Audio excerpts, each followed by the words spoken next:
Muy bien, continuemos entonces con lo que corresponde a los efectos, ¿cierto?, de la solidaridad activa.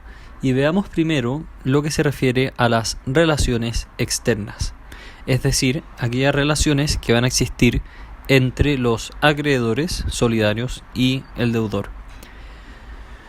En primer lugar, es importante entender, ¿cierto?, que cada acreedor puede demandar el total de la obligación o el total de la deuda al deudor. Así lo establece claramente el artículo 1511 en su inciso segundo, y así lo hemos venido explicando y señalando a lo largo, ¿cierto?, de esta clase. En segundo lugar, y como consecuencia lógica de lo anterior, es el hecho que el deudor puede hacer el pago al acreedor, ¿cierto?, que él elija, a menos que ya haya sido demandado por un acreedor en específico. Pues en ese caso, obviamente el pago tendrá que ser a aquel de los acreedores que ha demandado. Así lo establece el artículo 1513 en su inciso primero. Una vez, cierto, que se ha pagado a cualquiera de los acreedores en caso de que no exista una demanda, o al acreedor que demandó en caso que exista una demanda, la obligación se va a extinguir respecto de todos los acreedores. Lo mismo va a ocurrir respecto de los demás modos de extinguir las obligaciones, como tercer efecto, ¿cierto? Es decir, no solamente el pago extingue la obligación, sino que también los otros modos de extinguir las obligaciones que operan entre cualquiera de los acreedores y el deudor, extingue también la obligación respecto de todos. Adicionalmente, y en cuarto lugar, la interrupción natural o civil de la prescripción, que entre paréntesis ya estudiamos el semestre pasado, ¿cierto?, a propósito de la prescripción y la interrupción de la prescripción, ¿cierto? Recuérdenlo ustedes. Esta interrupción, ¿cierto?, ya sea civil o natural, que beneficia a un acreedor, va a también beneficiar a los demás acreedores. Y así está claramente establecido en el artículo 2519 del Código Civil. En lo que se refiere a la suspensión de la prescripción, y recuerden ustedes que la suspensión de la prescripción es un beneficio establecido en favor de ciertas personas que por algún motivo, ¿cierto?, se encuentran impedidos de ejercer sus derechos, ¿cierto?, de manera tal que sería injusto que el plazo de prescripción corra. Bueno, la suspensión de la prescripción de un acreedor no beneficia a los demás, ¿cierto?, ya que se trata de una circunstancia que afecta a un acreedor en específico. Pero, si bien en términos teóricos no los beneficia, en términos prácticos sí los beneficia. Porque aquel acreedor que sale a cobrar la deuda o el crédito, una vez, ¿cierto?, que ha cesado la suspensión, ¿cierto?, una vez que él la cobra, de todas formas va a tener que devolver o entregar a los demás acreedores aquella parte que les corresponde en la deuda.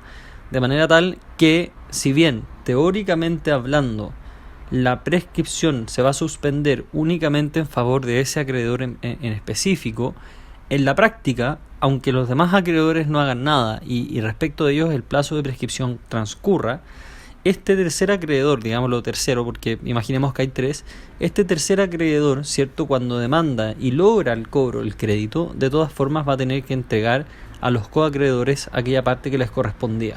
De manera tal que, si bien teóricamente la suspensión de la prescripción no beneficia a todos los acreedores, en la práctica sí se verán beneficiados.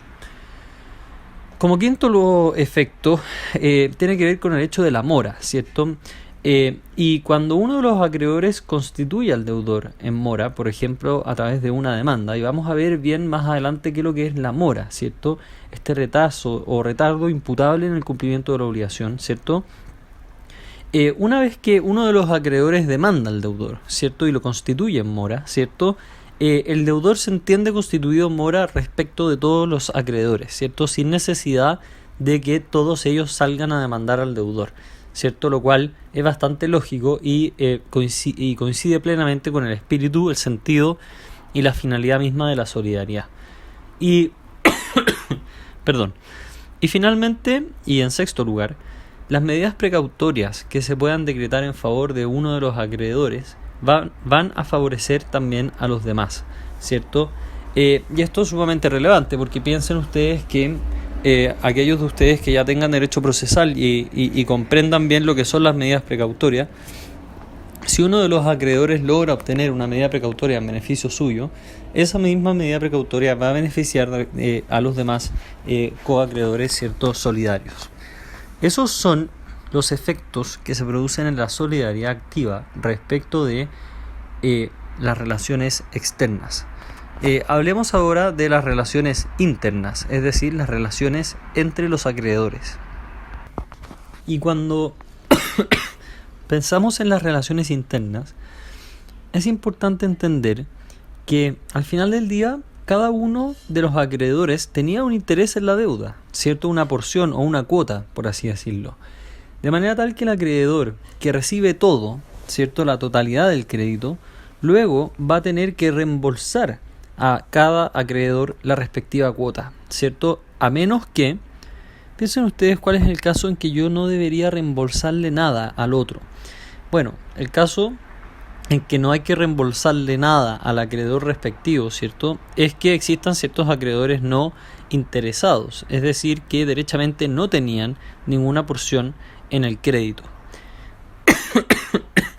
De esta manera, cuando se le hace el pago total a un acreedor solidario, el acreedor o los acreedores que restan, ¿cierto?, es decir, aquellos que no se les ha pagado, no tienen derecho a exigir el total de aquello que se le pagó al otro acreedor, ¿cierto? Carecería de sentido. El total del crédito de la deuda iría pasando de mano en mano, sino que cada uno tiene derecho a exigir respecto del otro lo que le corresponde. Y además es importante tener en consideración que en el evento o en la hipótesis de que se declare nula la obligación respecto de alguno de los acreedores solidarios, los demás acreedores van a poder demandar siempre el total, ¿cierto?, de la cuota, ¿cierto? Van a poder demandar, ¿cierto?, lo que les corresponde deduciendo la cuota de este acreedor respecto del cual se declaró nula la obligación, ¿cierto? Es decir, siempre puedo exigir el total y si en el evento de que se declare nula la obligación respecto a uno de los acreedores, respecto de él, esa porción se deduce y el resto puedo cobrarlo, ¿cierto? Y tanto es así que si el deudor paga el total a uno de los deudores y luego se declara la nulidad de la obligación respecto de otro acreedor, en esa hipótesis en que primero pago y luego se declara la nulidad, no se restituye la cuota de la obligación que se declaró nula. Y no se restituye porque respecto de aquel acreedor al que se le pagó se le debía el total. ¿Se entiende? Es importante entender eso. Entonces, ¿qué es lo que me interesa? Me interesa, para ir cerrando el capítulo de la solidaridad activa, me interesa que entiendan que en definitiva la solidaridad activa, si bien puede traer ciertos beneficios como la facilidad del cobro, ¿cierto?, o que el deudor en definitiva va a tener más facilidades para el pago porque tiene más personas a quienes les puede pagar. En la realidad, desde el punto de vista de un acreedor, ¿cierto? Y piénsenlo como siempre les he dicho en mis clases, pensémoslo en la realidad. A nosotros pareciera ser que no nos importa tanto que el curso o la sección de al lado, por ejemplo, le deba plata a uno de ustedes o a todo el curso, ¿cierto? Lo que nos interesa es que nos pague.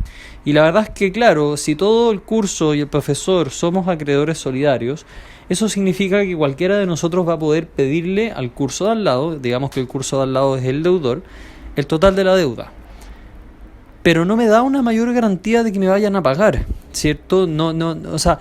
Claro, existe quizás un tema más, podríamos inventar o divagar sobre una idea más psicológica, social, de que el deudor se va a ver más presionado a pagar porque van a haber más acreedores y van a haber más sujetos que van a exigir el cumplimiento y el deudor tiene que cumplir y puede pagarle a cualquiera de ellos. Sí, eso podría ser, pero desde un punto de vista más patrimonial y menos psicológico, digámoslo así, la verdad es que el patrimonio sigue siendo uno solo. Y eso es muy importante entenderlo en lo que es el derecho de obligaciones, porque en definitiva, acuérdense ustedes que las obligaciones se cobran y se hacen efectivas sobre el patrimonio del deudor. Eso es lo que a mí me importa, ¿cierto? Lo que me importa como acreedor es el patrimonio del deudor. ¿Cuáles son sus bienes? ¿Cuáles son los bienes que tiene hoy? ¿Y cuáles son los bienes que va a tener mañana, ¿cierto? En el futuro, porque acuérdense que el derecho de prenda general cubre tanto los bienes muebles, inmuebles, presentes y futuros, ¿cierto? no hay que caer en el error o en la equivocación de pensar que porque un sujeto actualmente tiene muchos bienes, él va a poder cumplir, ¿cierto? Acuérdense que en la realidad, desde el momento que se contrae una obligación hasta el momento que se exige su cumplimiento, pueden transcurrir meses, días, años, ¿cierto? Y en ese paso del tiempo, el patrimonio de las personas va a cambiar, va a variar, ¿cierto? Va a mutar. Y es por eso que, y ahora vamos a hablar de la solidaridad pasiva, es por eso que la solidaridad pasiva resulta tan interesante. Y personalmente me parece, ¿cierto?, que cada vez que existe un codeudor solidario, el acreedor se va a ver en una situación más ventajosa, ¿cierto?, más poderosa, porque no solamente tengo un patrimonio adicional sobre el cual puedo cobrar mi crédito, que ya es una ventaja en sí misma, ¿cierto? Acuérdense, y si no se acuerdan, dibújenlo ahora, que yo en el pizarrón les dibujo un círculo, y dentro de ese círculo yo dibujo, ¿cierto?, varios subcírculos adentro de ese círculo, que es el patrimonio, que tiene varias cosas, ¿cierto?, donde lo que importa es el continente, no el contenido, el patrimonio como una universalidad. Bueno, miren ese círculo, dibújenlo y mírenlo. Cuando ustedes hablan de que hay un codeudor solidario, lo que significa en la realidad es que ya no tengo un solo círculo, que es el patrimonio, sino que tengo 2, o 3, o 4, o 5. Y no solamente tengo 2, 3, 4 o 5, según cuál sea el caso, sino que además, y esto es también la segunda gran ventaja de la solidaridad pasiva, sino que además puedo yo extender mi mano como acreedor sobre todo el círculo que yo estoy incorporando. ¿Se entiende? Es un ejemplo, lo grafico de esta manera para que lo entiendan, pero puedo meterle la mano al bolsillo al deudor y sacar todo lo que encuentre para pagar toda la deuda. Entonces, la solidaridad pasiva, en ese sentido, vamos a ver que resulta sumamente atractiva. Y el codeudor solidario, cada vez, y ya lo saben, ¿cierto? Lo vamos a ver ahora en detalle, pero ya lo saben, cada vez que ustedes firmen un contrato o lean un contrato en que una de las partes se obliga como codeudor solidario, inmediatamente hay que poner, ¿cierto?, un asterisco rojo o rosado, o el color que quieran, o amarillo, para destacar, para darse cuenta que estamos frente a un caso en que hay un sujeto que puede responder por el total. Y es súper importante entender lo siguiente: el codeudor solidario perdónenme, el codeudor solidario no responde, lo voy a decir en términos coloquiales, por favor no lo pongan de esta forma en una prueba ni lo digan así en un examen, pero el codeudor solidario no responde por si acaso, o no responde en el evento de que el deudor principal no pueda cumplir.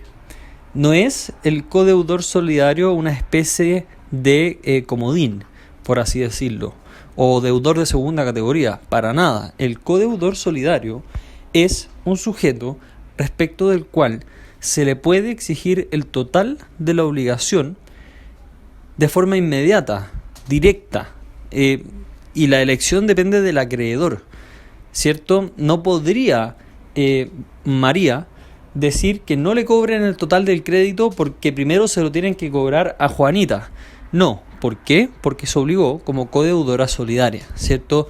Como codeudor solidario, ¿cierto? Y en esa hipótesis, ¿cierto?, va a tener que responder del total de la obligación. Y es exactamente eso lo que vamos a empezar a ver ahora, que es precisamente la solidaridad pasiva.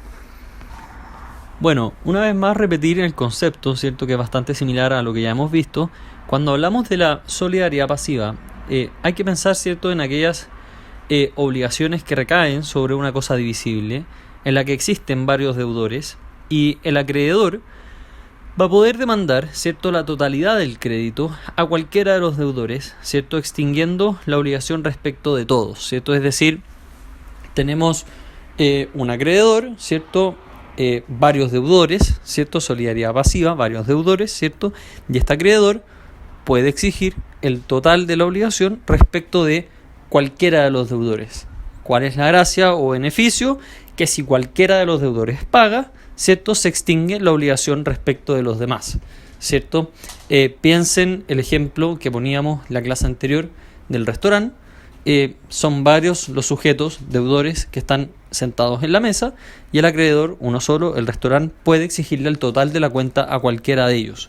Y cuando uno de ellos paga la cuenta, se extingue la obligación lógica y naturalmente respecto de todos los demás que estaban en ese caso en la mesa, que hay que imaginarse que son los otros codeudores. ¿Se entiende? Ahora, respecto de las características de la solidaridad pasiva, la primera y más importante característica es que en definitiva la solidaridad pasiva se presenta, por todo lo que les acabo de decir, como una verdadera garantía, ¿cierto? En virtud de la cual el acreedor va a poder dirigir su acción de cobro, ¿cierto?, en contra de cualquiera de los deudores que él mismo va a poder elegir, ¿cierto?, y teniendo en consideración cuál de los deudores es el más solvente de todos, ¿cierto? Y es una garantía que es bastante eficaz y eficiente, mucho más que otras garantías como podrían ser la fianza. El fiador tiene la ventaja de que tiene el beneficio de excusión y de división, ¿cierto? En el sentido que el fiador, primero no lo vamos a ver más adelante cuando veamos contratos en específico, pero ya se los adelanto. El fiador tiene lo que se llama el beneficio de división, es decir, él responde solamente de la cuota que él le corresponde.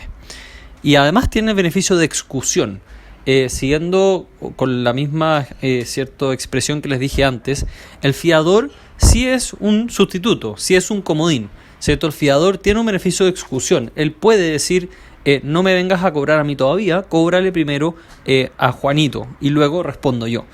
Mientras que el codeudor solidario no tiene derechamente estos dos beneficios. No puede excusarse, ¿cierto? No tiene el beneficio de excusión, ni tampoco puede solicitar que se divida en ciertas partes o cuotas de la deuda, porque no tiene el beneficio de división. Adicionalmente, como segunda característica, es importante señalar, ¿cierto?, que la solidaridad activa, comparte todas las características propias de la solidaridad que ya vimos, ¿cierto?, que es excepcional, que no se presume, que es derecho estricto, que no se tiene que interpretar, ¿cierto?, por analogía, y que requiere, ¿cierto?, una fuente, ya sea el testamento, la convención o la ley. Y finalmente, como tercera característica, comentarles, ¿cierto?, que existe consenso en que respecto de esta solidaridad, la pasiva, se aplica la teoría del mandato tácito recíproco, ¿cierto? Es decir, hay un mandato que no ha sido expresado, y de ahí se dice que es tácito, y recíproco porque existe uno respecto de los demás, ¿cierto? Y lo vamos a ver más adelante. Las clases que vienen vamos a estudiar en detalle cuáles son los efectos de la solidaridad pasiva, y vamos a ver también cuáles son ciertas consideraciones finales de la solidaridad, para luego pasar a ver las obligaciones indivisibles y ir terminando con esta primera clasificación. Les quiero pedir que por favor me hagan llegar cualquier duda que puedan tener respecto a esta materia. Esta materia es sumamente relevante para entender cómo funciona el derecho de obligaciones, especialmente lo que se refiere a las obligaciones solidarias y las obligaciones indivisibles, que vamos a estudiar más adelante. Y les pido por favor que tengan paciencia con este método que estamos utilizando. Lamentablemente, y por las nuevas medidas de seguridad que se han adoptado a nivel nacional y regional, veo bastante difícil la opción de poder contar con una conexión estable a internet dentro de los próximos días. Lamentablemente no voy a poder conseguir que se arregle, y así que les pido también paciencia con eso, y voy a intentar también grabar quizás la clase y luego subirla, ya no también en formato de grabación, sino también en formato de video. Les pido que me manden cualquier pregunta que tienen, les pido que sigan estudiando en sus casas, que lean el material que siempre está disponible para ustedes, y que vayamos también, ¿cierto?, preparándonos para un semestre que va a ser un poco más difícil en este sentido, pero que espero todos podamos desarrollar, ¿cierto?, con cierta normalidad. Finalmente, los motivos a que no pierdan la motivación, ¿cierto?, por el curso. Son circunstancias difíciles, pero es un ramo que es bastante entretenido y que juntos vamos a poder sacar adelante entre todos en la medida que nos mantengamos, ¿cierto?, bien conectados con la materia de este semestre.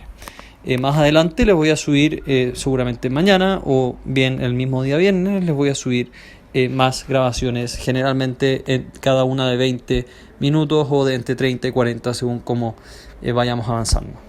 Hasta luego.